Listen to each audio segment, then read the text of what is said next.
थोड़े से आप खुलासा कर दीजिए आपकी कौन सी खुराक है। नाश्ते के समय पर भी, फिर आहार के बाद, फिर बाद में एक समय 3 बजे आदि उस समय में खुराक लेते। पहले तो भरपूर पेट भर तो खा लिए थे, खुराक तो पूर्ण हो गए थे। नहीं महाराज, वो बैडी महाराज जी की खुराक है।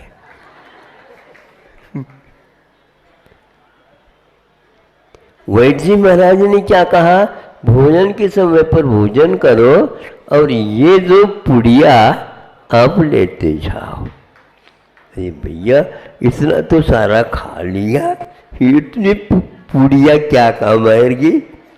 10 पीस पूड़ी खाने के उपरांत ये पुड़िया क्या काम करेगी?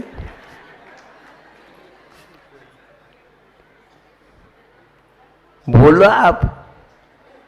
ये अपव्यय माना जाता है और यह इससे भी ज़्यादा महंगी है।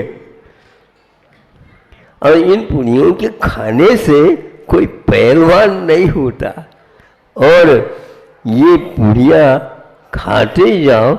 अब तो डॉक्टर लोग कहते हैं देखो आपको हमेशा हमेशा रहना यहाँ पर और काम करते रहना है, तो आप इस जिस प्रकार भोजन नहीं छूटता उसी प्रकार ये हमारी खुराक पुड़िया अब छोड़ो नहीं।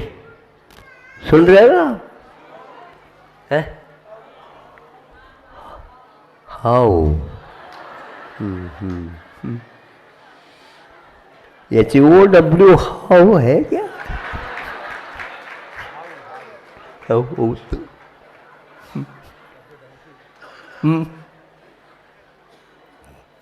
ये कैसा? ये कब तक? घर में ऐसे ये एक दो रोगी हो जाएंगे तो वो कहेंगे भगवान ये दुख देखा नहीं जा रहा है, असही वेदना है, सब कुछ है, इसलिए हे भगवान आप इन्हें अपने पास बुला लो। सोचो आप, बिल्कुल वो क्या कर सकते हैं सामने? आपने इस प्रकार अस्वस्थ होने का खुराक ले लिया और आज सबके लिए वह त्रासदी बन गई। अब ज़्यादा न सोच करके हमें जिनसे हमें बाधा होती है, हानियाँ हैं, शारीरिक मानसिक और आर्थिक दृष्टि से भी, और इसके साथ साथ बुद्धि के लिए भी जिसका अभिशाप सिद्ध हो रहा है, उन चीज़ों से तो बचना चाहिए। तो आचार्यों ने हम लोगों को श्रम बताया। श्रम नहीं लेना यह राजा महाराजाओं का काम नहीं, ध्यान रखना। राजा महाराजा इतने श्रम करते हैं और करवा भी देते हैं। इसलिए तो दर्शन ज्ञान चारित्र की बात कही। दर्शन ज्ञान चारित्र बहुत आसानी से आप समझ सकते हैं। गुरु महाराज यदि नहीं भी मिलते हैं तो इसका अर्थ अवश्य आप समझ सकते। क्या करना? देखभाल चलना। देख का अर्थ क्या होता है? दर्शन। भाल का अर्थ होता है सम्यक ज्ञान। और चारित्र का अर्थ होता है चारित्र चलना।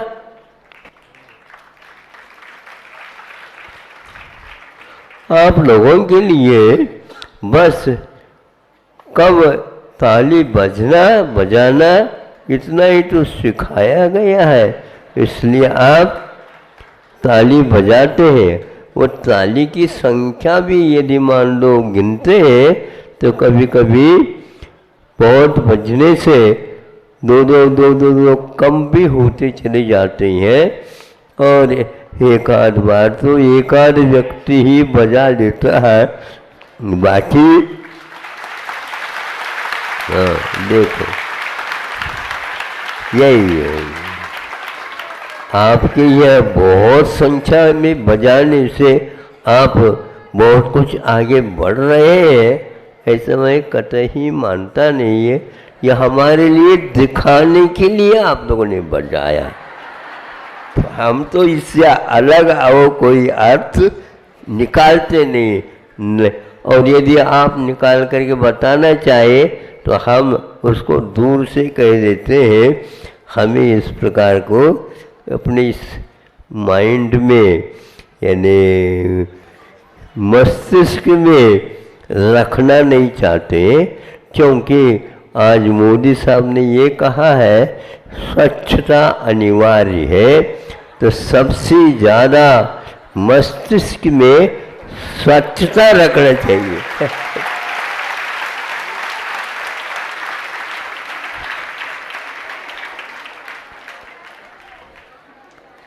वहाँ पर धूल पहुँचना ही नहीं चाहिए।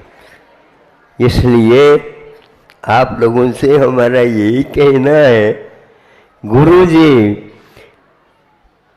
वृद्धावस्था में भी उन्होंने इस प्रकार की बातें चुटकी बजाते बजाते, कोई चोटी के विद्वान भी आ जाता है, वृद्धावस्था में पंडित भी आ जाते हैं, तो उनके लिए भी उलझी हुई समस्या को सुलझाते थे। और युवा आ जाते हैं, उनके साथ भी हो करके उनको भी बताते हैं। और छोटा सा लड़का भी आ जाए तो उसके लिए भी समझाते हैं। और हम जैसे क्या दो प्रकार के गली में पत्थर मिलते हैं, एक तो ठोकर लग गया, वो तो हिले नहीं, और जिसकी ठोकर लग जाए तो भीतर का बाहर खून आ जाए।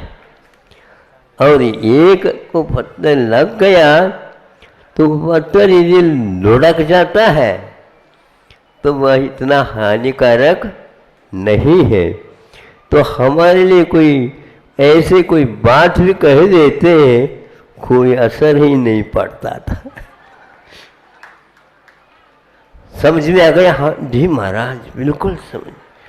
आपने भगवान के द्वारा जो दिखाया हुआ मार्ग को हमारे लिए बता दिया। आप तो बहुत क्षोभ के धनी हैं, ऐसे बताते रहे और हमें भी यह क्षोभ प्राप्त हो, ये भावना तो हम करते हैं, लेकिन साधना आप ही करेंगे तो ये ठीक होने वाला है, नहीं तो कुछ नहीं।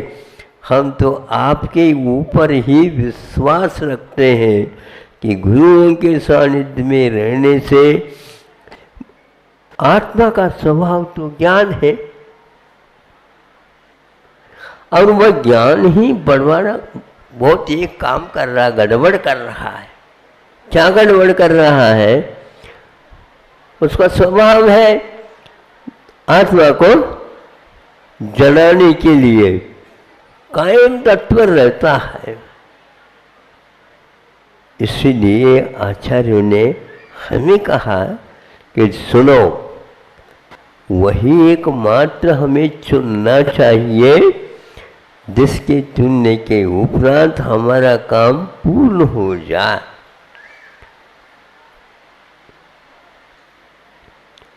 क्या सीखना चाहिए कि एक प्रकार से जिससे आत्मा का कल्याण होता हो उसको सीख लेना चाहिए, और बाकी जितने भी हैं सुनने में आ जाते हैं तो ठीक है, कोई बाधा नहीं, किंतु काम में तो इतने में ही आ जाता हो जाता है।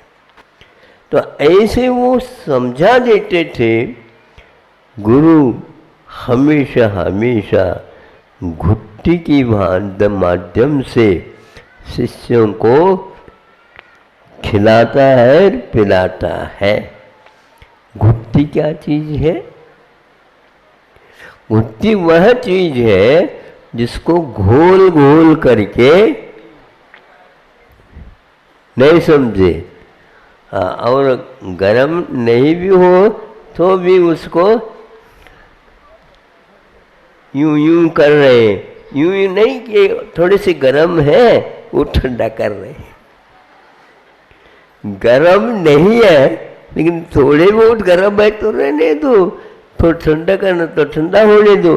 तब तक वह भीतर जो डाला है वह एक मेक हो जाए और वो घुट्टी का काम बना दे। इसी प्रकार छुआरा, खारक जिसको बोलते हैं, उसको भी दूध में डाल करके और उसको भी घोटते थे। ये काय कर रही है तू? एक बार में खाने की योग्य नहीं, एक बार में खाने की योग्य होते हुए भी इसको चटवाना है। अभी दांत तो आया ही नहीं बेटा, इसलिए खारक जो है बहुत कठोर होते हैं। सुनने में बाद में आया, व्याकरण में बहुत सारे व्याकरण के सूत्र होते हैं। उसमें एक स्थान पर ये भी याद किया छुआरे को। कैसे? इसको कारक बोलते हैं। कारक का मतलब खारक। नहीं समझे? एकदम दांत तोड़ देता है, और दांत तोड़े बिना चोटी के विद्वान बन ही नहीं सकता। आज न चोटी है न विद्वान है, कुछ भी नहीं।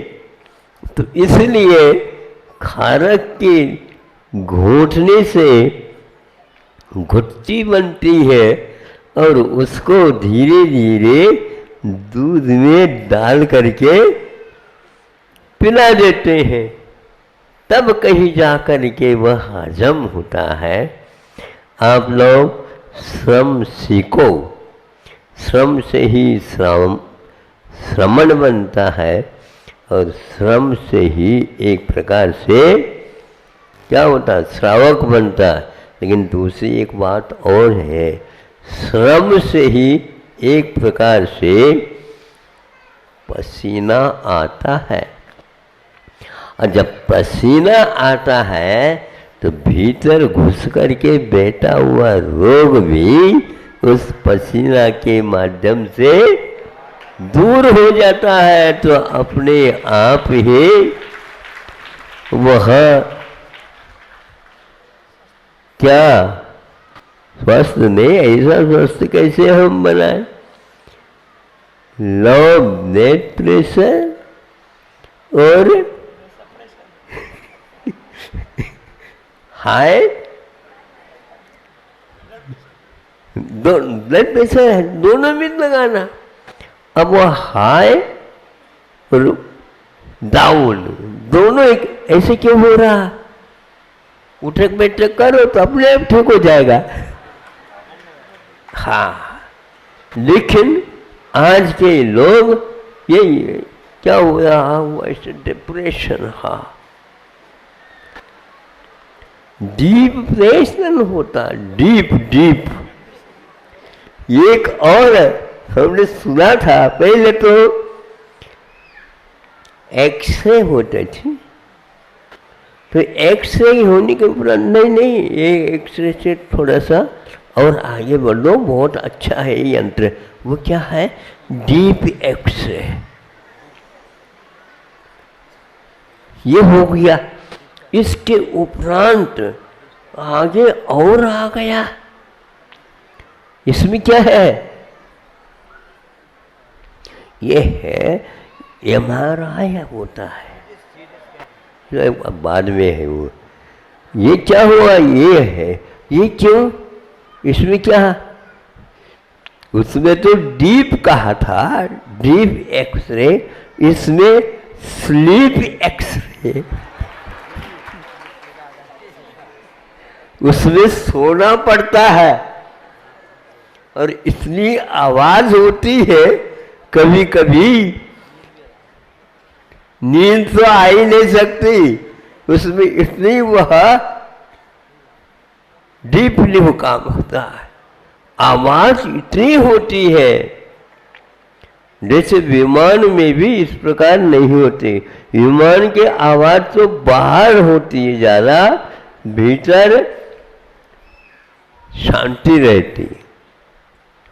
तो ऐसे ऐसे यंत्र आ गए हैं, तो वहां आज ये कह रहे हैं, कई लोगों ने कहा ऐसे यंत्र लगाने से या उनके प्रयोग करने से आप में भयानक रोगों के भी उत्पादन हो रहा है।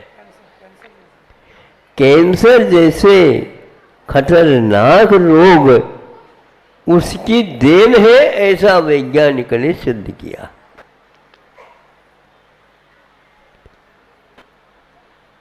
जैसे यह सैटेलाइट के माध्यम से जो कुछ भी आप सुन रहे हैं, देख रहे हैं या और भी सीख रहे हैं, उसी प्रकार इन टावरों के कारण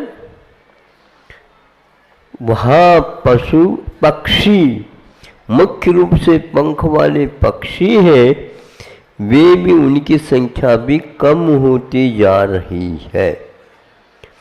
पहले कुछ ऐसे पक्षियों को भी पालते थे जो रामायण के दोहे और ग्रंथों के श्लोक याद करते थे।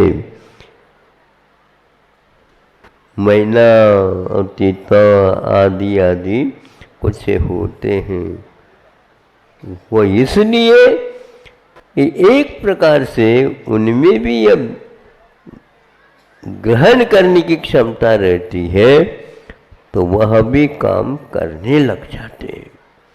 आज ये सारा का सारा शांत हो गया है, इसलिए भारत में इतना ही मात्र पर्याप्त नहीं है, खाए पिए और मनोरंजन करके चले जाए तो वह भारत लौटेगा नहीं। ऐसे कि हमें राम क्या करते थे, क्या जाप करते थे। राम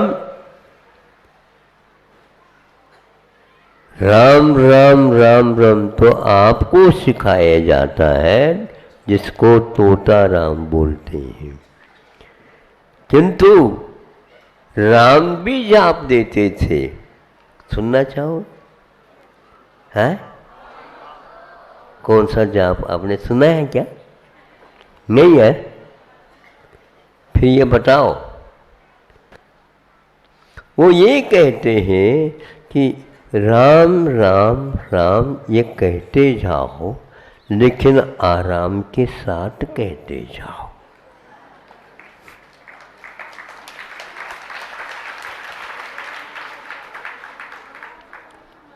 आराम का अर्थ ये है प्रसन्नता के साथ कहते जाओ।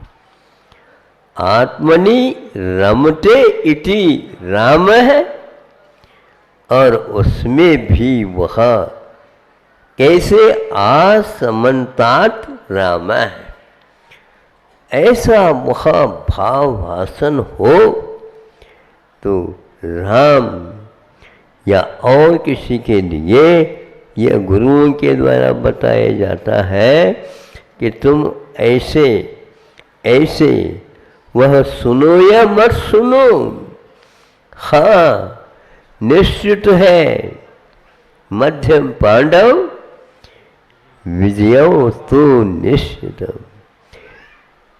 विजय निश्चित है। कैसे? अरे कैसे क्या पूछते हो? अब उसको सुनाने की बात है क्या?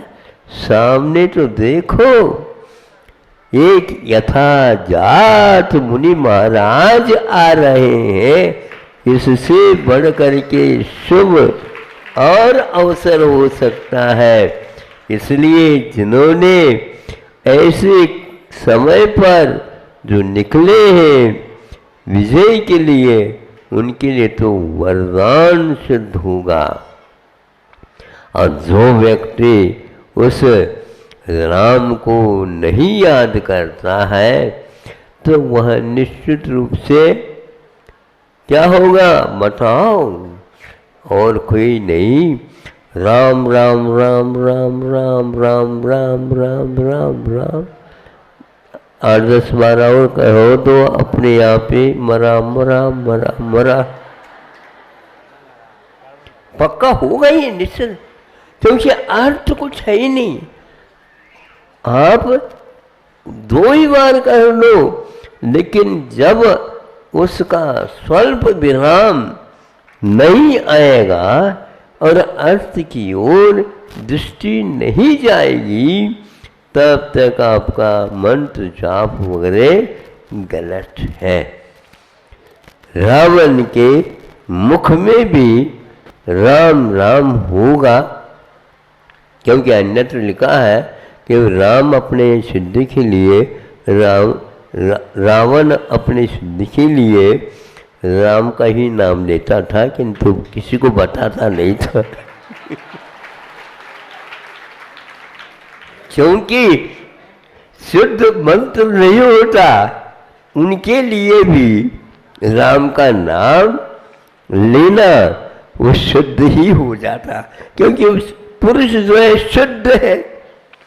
तो रावण इसलिए नरक गया कि उसके जीवन में कभी भी राम के प्रति सद्भाव नहीं हुआ। उसको हमेशा मारने के लिए ही वह सोचता था। और वह सीता तुम्हारी नहीं है तो क्यों लेते हो?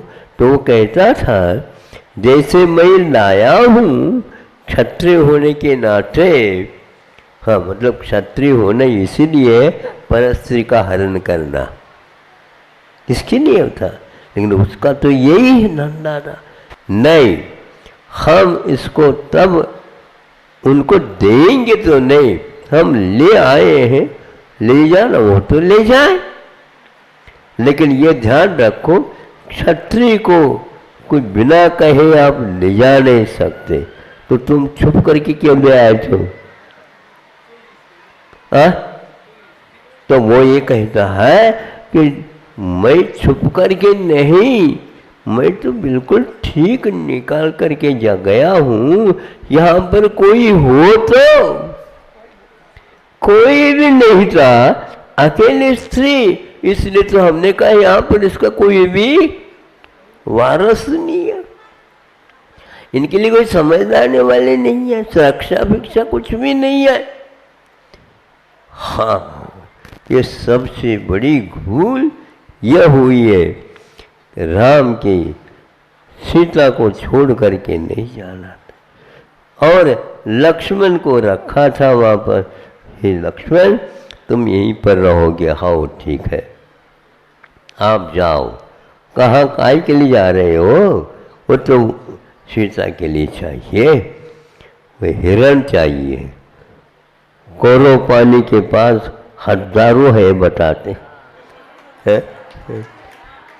हाँ, ये भी स्वास्थ्य तो होकर के रहते हैं, तो वह देखते देखते देखते देखते वो भी चले गए। राम को वह मृग नहीं मिला। अब विलंब होने के कारण लक्ष्मण कहता है, लक्ष्मण नहीं, लक्ष्मण को कहती है सीता, राम अकेले कहाँ गए? राम अकेले कहाँ गए? राम अकेले कहाँ गए? अकेले नहीं, हमें नियुक्त किया है, या अब नहीं, अब ज़्यादा देर रहना लक्ष्मण ठीक नहीं है, वो अकेले हैं, कुछ भी हो जाए जंगल में। जैसे आपकी आज्ञा, बस जाओ, अब दिन अस्त होने वाला है। ठीक, कोई बात नहीं। और जाते जाते उन्होंने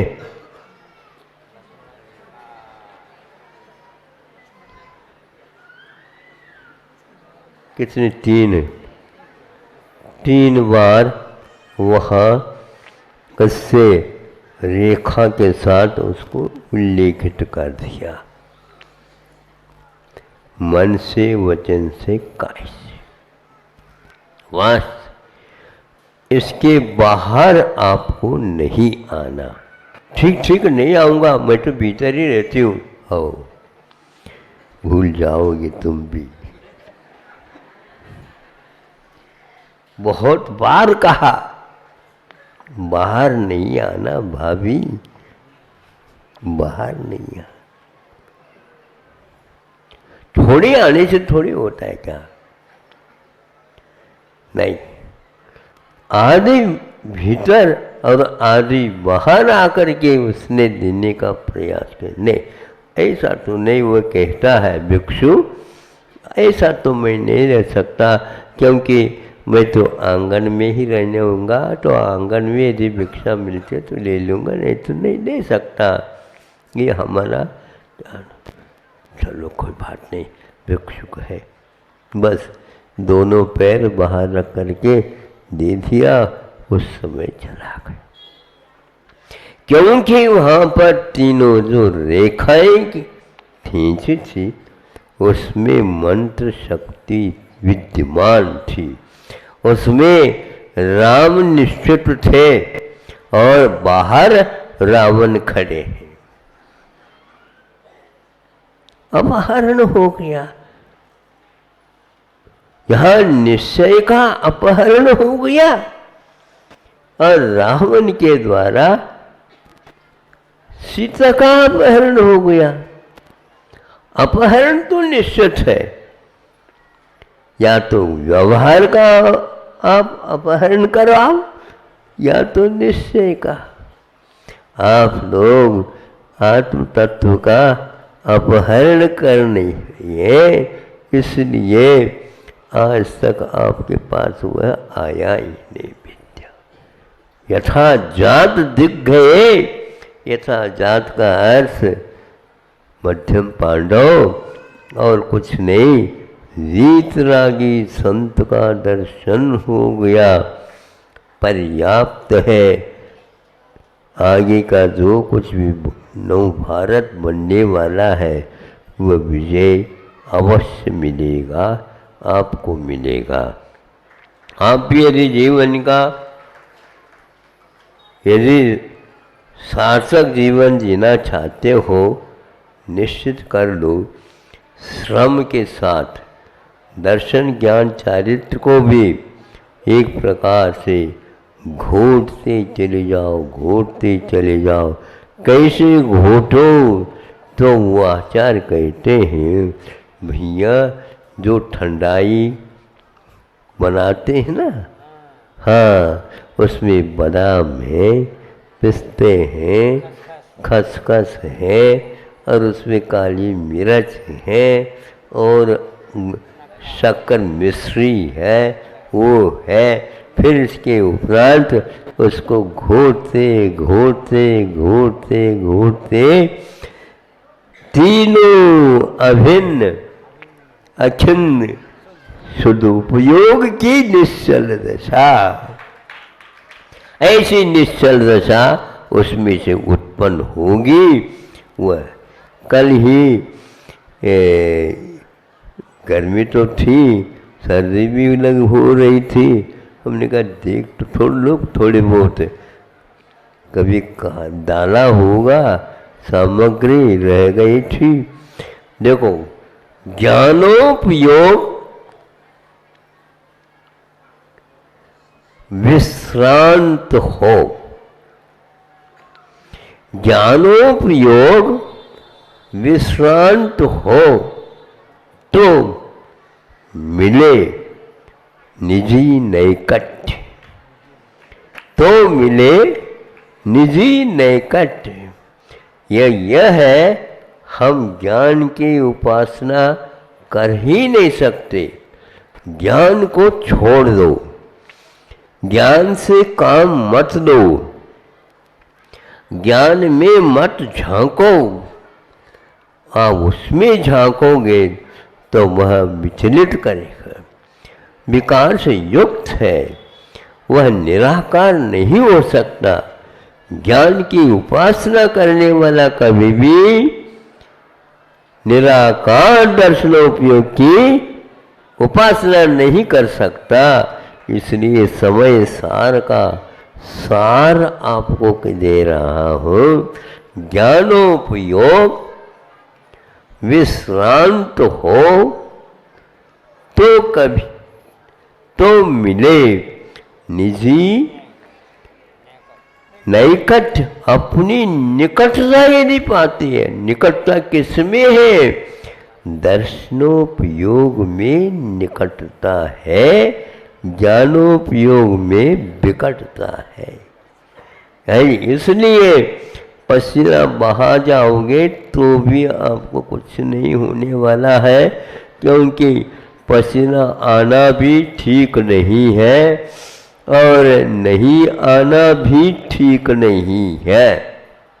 फिर क्या करें? तो श्रम उतना ही करो जितने में कि हम दर्शन अर्थात अपना आत्मा का अवलोकन, पर के अवलोकन के साथ तो आपको सर्वज्ञत्व हो सकता है, किंतु दर्शनोपयोगवत अपनी आत्मा को देखोगे, निराकार जिसको मुक्ति होने में देर नहीं लगेगी। इसलिए ज्ञानोपयोग में और ज्ञान क्षेत्र में बहुत अंतर है। वह मुक्तावस्था में होती है और यह सर्वज्ञ दशा में जब कभी आप करते जाप मिलती है। इसलिए ये मंजिल नहीं है, ये अभी सीढ़ियाँ हैं। अभी आप लोगों को कई सीढ़ियाँ पार करना है। ठीक ठीक, अच्छा सोचा आप लोगों ने, बहुत देर के बाद सोचा है, इसलिए ऐसा हुआ है कि एक विद्वान को यह लगा कि जो बच्चा था, मैं मतलब छोटा था जब पढ़ता था, उस समय हिंदी तो अपनी भाषा थी, घर की भी और बाहर की भी, किंतु जब विद्यालय में पहुँचे तो उस समय इंग्लिश को भी माध्यम बना करके आगे का पूर्ण अध्ययन होगा। तब ये देखा ऐसा है तो बहुत कठिनाई होती थी वह इंग्लिश को तैयार करने में, और इंग्लिश तैयार हो गए, किंतु तब तक तो है परीक्षा के काल ही समाप्त हो गए। इस प्रकार की कठिनाई को देख करके सोचा था पास तो हो गया, किंतु वह इतना कठिनाई के साथ आता है। अन्य विद्यार्थियों के, छात्र छात्राओं की क्या दशा होती होगी।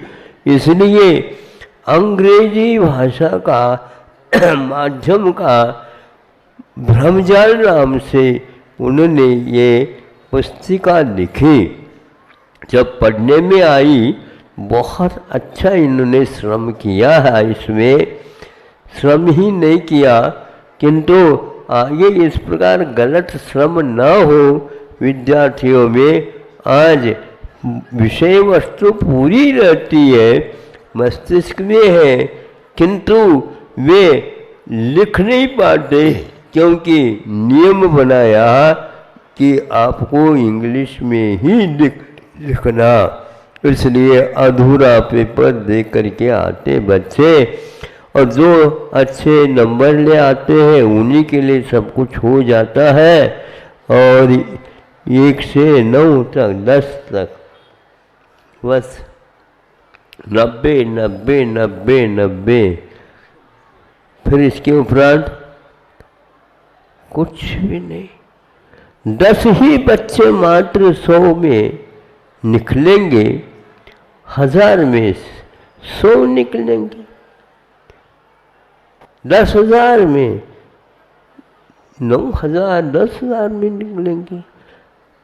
बाकी सब जितने भी बच्चे हैं लाखों में बैठे हैं, उनका क्या होगा? सभी नहीं निकल पाते। इसलिए सभी को अध्ययन जब करना है तो सभी को नंबर पाना है, अपनी अपनी योग्यता के अनुसार कर लेंगे। तो यह बच्चों को बहुत अच्छा लगा, बताते हैं। तो ये उनको परीक्षा दी गई, जैसे मान लो सामान्य रूप से इंग्लिश माध्यम से आप पढ़े और आपको पेपर देना है, दे दिया। आपके लिए 40 नंबर मिले हैं मान लो। अब बच्चों जो तुम लिखो अपनी भाषा में, इसको पेपर लिखो बहुत अच्छा। और अपनी भाषा में उन लोगों ने लिखा तो कहाँ से कहाँ तक गए? 40 से 80 तक लगभग बच्चों का विकास है बिना पढ़ाए। क्योंकि मातृभाषा तो अपने पढ़ी हुई है। यदि ऐसा नहीं बोलोगे तो वहाँ पर दंड देना पड़ेगा आपको। इंग्लिश कोई भी बोलेगा तो दंड नहीं, हिंदी बोलेगा दंड है। तो वो दंड है तो फिर वो दंड भी हो सकता है। आप बताओ, इसलिए ऐसे बच्चों को उद्दंडता की सिखा रहे हो क्या? बच्चों को भाषा मत सिखाओ, बच्चों को पहले भाव सिखाओ ताकि उसका उत्तर सही सही वह लिख सके। जब लिख लिया तब मालूम पड़ा शिक्षकों को कि नहीं, इसके पास अपने नैसर्गिक जिसको बोलना चाहिए शिक्षा मिल गई है, इसलिए इस प्रकार इसने उत्तर दे दिया। आपने ये जो परिश्रम करके लिया है अपने बच्चों के लिए, बहुत अच्छा आप लोगों ने काम किया। यदि फिर भी आपकी आंखें नहीं खुली है तो अलग प्रकार की दवाई जो है मंगानी पड़ेगी, वैक्सीन करने पड़ेंगे। तो वह उनको भी अच्छा लगा। इसको 4-5 भाषाओं में इसका अनुवाद करके आपके सामने आया है।